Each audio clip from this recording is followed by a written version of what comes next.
Hi guys, this is Shubha. You're watching Ilmi Rock, and in this video, I just wanted to share my experience of watching One Piece, the anime series that I'm watching. And what I realized is I really did get invested in the series because there was a moment in the series where I actually cried. Uh, uh, and I had my husband just beside me, and he was like actually crying, and it was really not what do you say expected, because I'm not the kind of person, I don't usually cry looking at movies or anything, in general. But this was so emotional and so unexpected. क्योंकि so the scene that I'm really talking about is Podcast D Ace's death, Fire Fist Ace death in One Piece, and it was really unexpected. I was not, it was really bad. What do I say? How do I put it into words for you? Um, it was, uh, what do you say? The character build up was really good. The first time that we see him was in Alabasta when Luffy is just going around helping Vivi with Crocodile and everything, and in the initial few days they're just moving around searching for the place, right? So. Um, I think in the middle somewhere he finds his brother, and we see him also fighting off Smoker for Luffy, and being a well-mannered kind of a person, the kind of a brother you would not expect Luffy to have. And I remember that Vivi also mentions to Fire Fist Ace ki, Luffy is like this only, the way that he behaves and stuff. So she tells him that he is that way, but he's still strong, and he still does his own thing. Um, and he understands that. He tells her that I've been with him in childhood. I know that he is that way. I know him. Um, and it was a touching moment there as well. And I think you don't really get to see the childhood stories, but we can see that Luffy's really attached to him. The way he talks about his brother, the way he is around his brother, that they're very attached. And I was really liking it when he was actually hanging out with the crew in Alabasta, because it was good having him on board in the series, as well as along with the crew. I think the dynamics were really good. And yeah, so the first time that we see him, I think the character uh, was introduced in such a way that we got attached to him. I think in one glance, just a few episodes where he was there, and still we got a hang on him. So that was one reason why it affects everybody so much. Secondly, I would say the way the time when Luffy comes to know that this is about to happen, he rushes, he leaves everything behind. He's actually separated from his friends, right? And that was also a shock, like to the emotional build-up that you actually get, because Luffy is already down. Okay, in Sabaody arc, the friends, everybody gets separated because of the Navy attack, and he beats up the Celestial Dragon. Yeah, he punches one of them, and then you have a lot of action, a lot of guys coming in to capture these people, Marines coming in, and there was a vice admiral who these guys are not able to beat. There's Kuma. There's some machine people that these people are getting. I think PX1 to something related to Kuma that these people are getting, and they were not able to beat these guys. And that was also in itself, also building up to the kind of emotional breakdown you get into, because that was also a very shocking moment for me, because um, you are used to Luffy winning for so many arcs, for so many episodes. You are you believe that he will win no matter what. You can't imagine him losing to anybody. And so far he has been winning on every damn thing, no matter what, no matter how powerful the opponent is. Even if he is almost to defeat, he still rises up in the end. So that's what we are used to. We are not used to them actually losing to anybody. So that was also in itself a shock, that he was not able to fight back, that the crew had to get separated. But thank you to Puma that these people are alive because of him, anyhow, even though they are separated. But this fact in itself, that they lost a fight, and they are separated, also contributes to the fact that Luffy is already broken down in a way.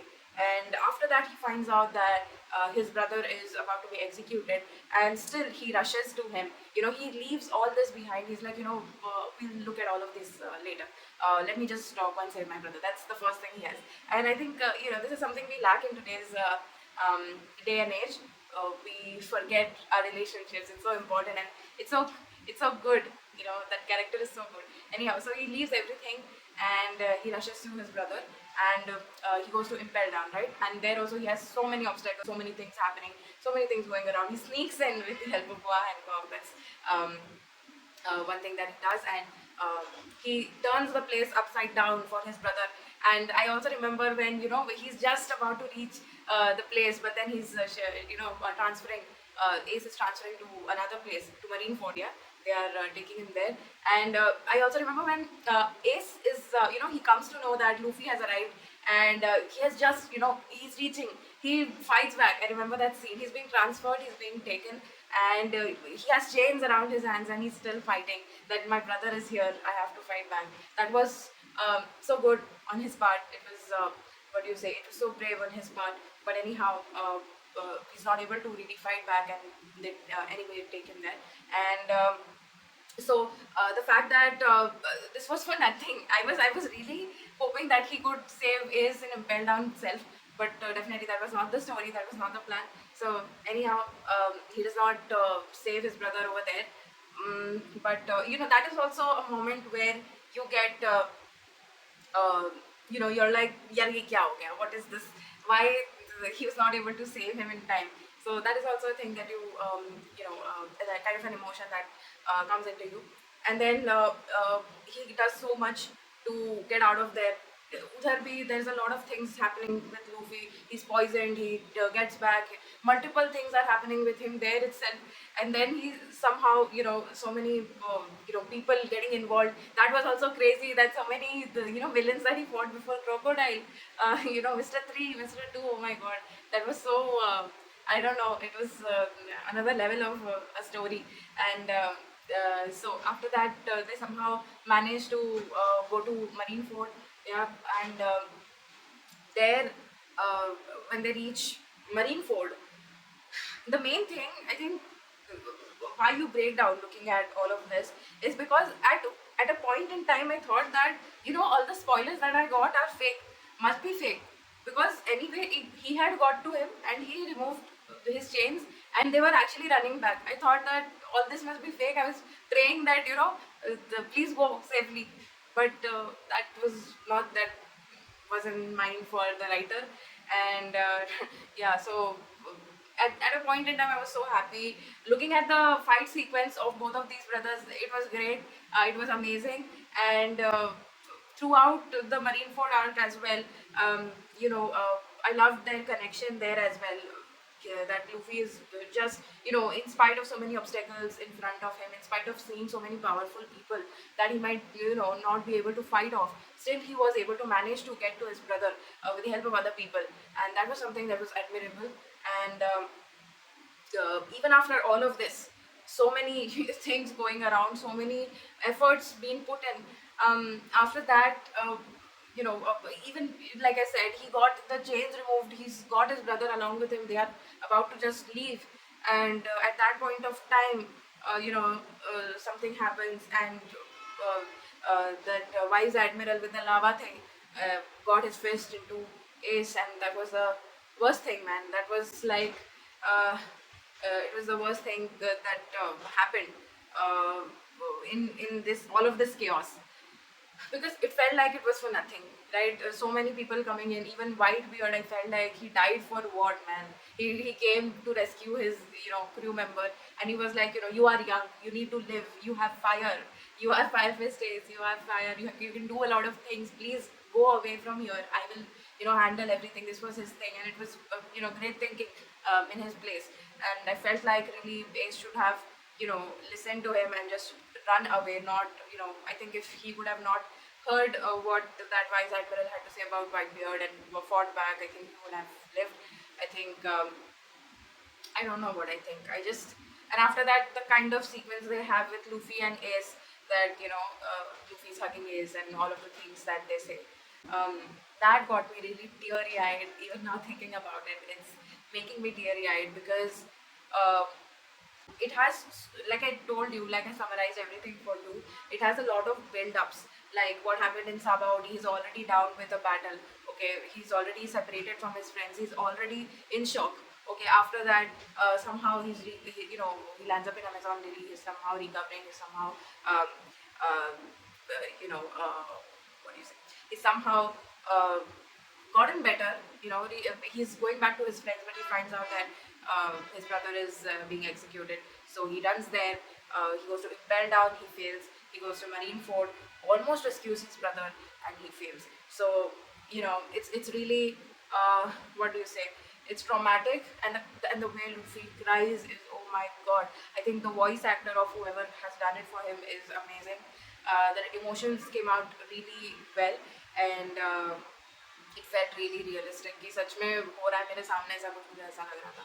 So yeah, it felt real to me, and I think the bond that they both had was really beautiful. And I feel like is even though he is no more in the series, I feel like he will still have a role to play in Luffy's life with the things that he has taught him, the way that he was, the way that he protected him, and the way that even before death he asked Jinbei to protect him.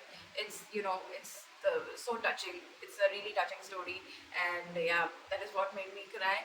They have a beautiful bond. It actually, it reminds me of me and my elder sister. When I was little, I was also like, not very strong, not very confident with the world, not, easily. People used to easily influence me or take control over me, not listen to what I have to say. But my elder sister used to always stand in front of me, and that's the kind of bond that I see here, and it's really so touching. And this was something that really touched my heart, and so that is why I say that anime can actually make you cry. This made me cry, made me emotional, and I hope that Luffy recovers real quick from the trauma that he has been through. Obviously, it's so hard and so tough to be dealing with things like these. Um, it's not easy, not at all. I don't know how to get out of these, things in life, really. That's all I wanted to share in this video. That there can be anime series, there can be moments in even anime that can make you actually cry because they have beautiful stories. I am watching One Piece. It's a great series. It's the reason why I have this channel in the first place, that I have created this channel. Luffy is so inspirational. He is a imaginary character. Like, it's just a story. It's just anime. It's just a manga series, but it's more to me than just that. Um, and I just love his ideals. I love his ideologies, that he's always behind his dream, that he loves his loved ones. He can do anything for the people that are close to him, and that is the kind of attitude I think everybody should have in this generation as well. I think otherwise there's no point for living, a life. I don't think it's for what? It's for something, right? You have got a life. It should be for something, for some people, and to live out your dream. I think that is it. That is life, and that is why I love this series. I love Luffy, and that's it. Yeah, that's all I wanted to say. I'll see you for another one.